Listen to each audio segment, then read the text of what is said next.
tribute to Lewis's Jamaican heritage. He is really a man of three countries, Jamaica, Canada, and Great Britain.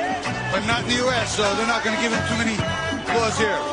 Although he spends more time in Miami Beach than anywhere else. But then a lot of Europeans are in that camp.